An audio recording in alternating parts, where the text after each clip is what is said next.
did. Results will vary.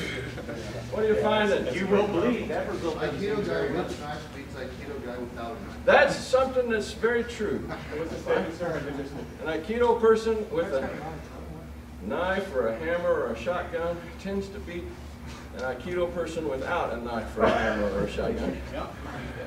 But if you take the humanity out of the equation, the mano a mano thing, and you turn it into a predatory prey thing. And this goes back to the point from this morning, that when you have something that you're dealing with that's a fight-oriented deal, then you're really based on the Tory-oriented stuff. When you get into the world that's survival, that the fight is on when the bar stool hits your head, and you're already screwed up, and you got to survive that, the skill sets are largely coming out of uke. They're largely coming out of what you do in your ukemi, how you move with energy, how you recover from being in injury or off balance or messed up, and still come back and function from there. Because uke is the part of us that hits the ground and comes back up all the time. Uke is the part of us that receives energy, responds to it, and recovers balance all the time. Uke is the one that goes, ah, shit, that hurt, but keeps on going. Torei tends to be Mr. Cool dancing on the edge of the universe, you know? But uke is the one that has resilience and has tenacity and has commitment to tear their damn head off. More often than not, when somebody's tentatively dancing with a knife and they're getting ready to come hammer and you get your opening, if you come in there like a real uke with the full tilt slam bang action and you're completely committed to it, yeah, your odds go up. But the more you stay out there and dance around with them, the more you're dancing with a partner that has fangs and you got no fangs. You say, shit, I'm getting cut all the time. Yeah, no shit.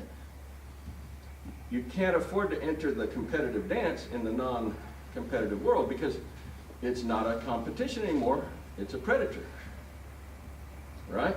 And so the things that are appropriate in Torei don't always make sense in uke, in this kind of universe.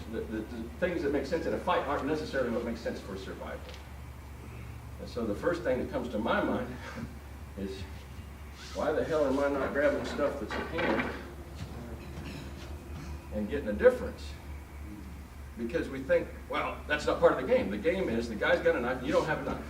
Get something. Get something, damn it. Yeah, as soon as possible. Run like hell. That's a great defense. But we don't give ourselves permission for the full range of response. Hollering and screaming and yelling. I mean, we don't do ki in Aikido in our styles so much, but why the hell not? When your adrenaline hits your system and your heartbeat starts kicking up over 145 beats per minute and you start freezing up and locking up and losing your mind and your fine motor control starts going down and people get in the freeze up thing, one of the things that people unlock themselves with is screaming. So practicing screaming can be a good thing sometimes. You just holler. Yelling, screaming, ki. If you think of it as something to do to break loose from your mindset that's locking you in to freeze up. You don't want freezing. Why not grab a weapon if one's handy? Because yeah, top strategy I know. You pick up a knife, I pick up a longer thing. Yeah, cool. Give me one of these.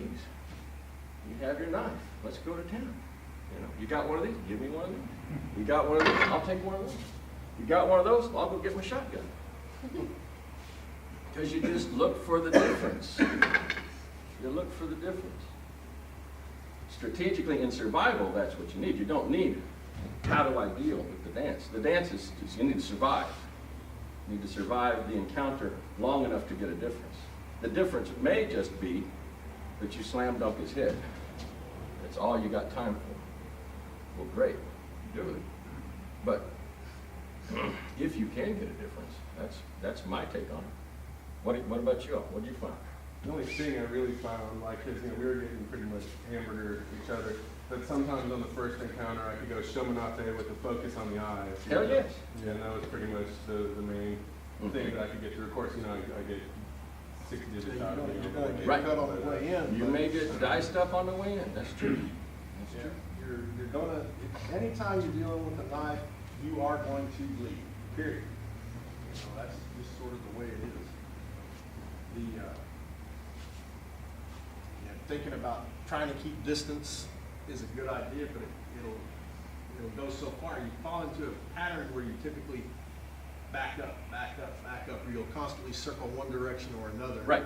And that pattern becomes extremely predictable in fairly short order. And again, that's the effect of adrenaline. Yeah. When Yeah. adrenaline gets in your system, your mind starts doing the same actions over and over again. And how many people were watching eyes versus watching the knife? Big deal. Yeah, real big deal, but I will bet lunch pretty easily that a lot of us were watching the knife. Mhm. It's a real attention getter.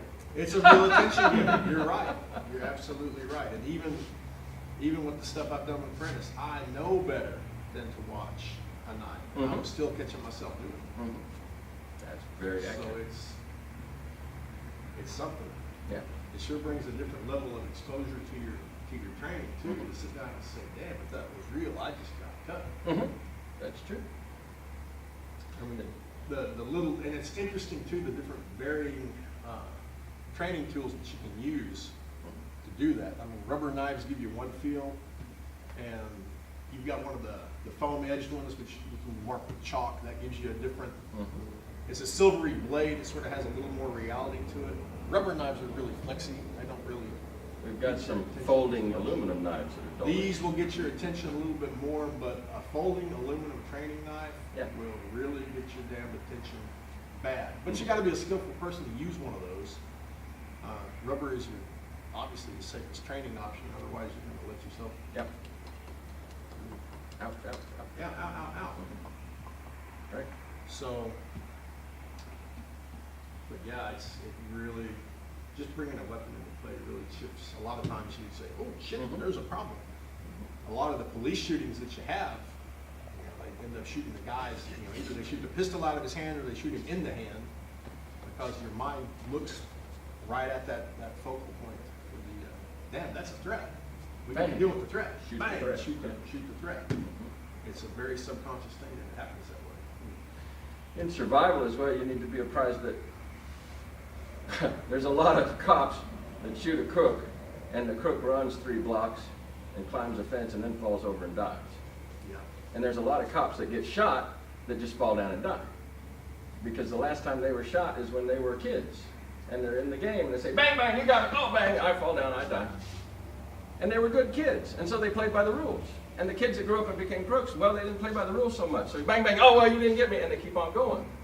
Well, the keep on going is a survival thing.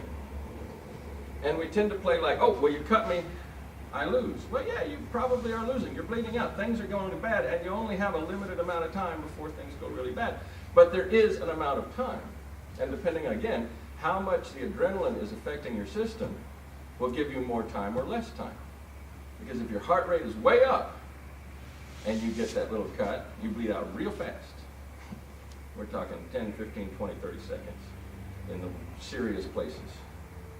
And if your heart rate is not way up, you get cut in the same serious place and you may have 45, 50 seconds still to operate, which is a long damn time in a fight. Might mean life and death. So just be apprised of that, because we tend to play like, "Bang, bang, you got me, I'm dead." Because we were all good, We didn't do, but I had my force shield up and you couldn't get me.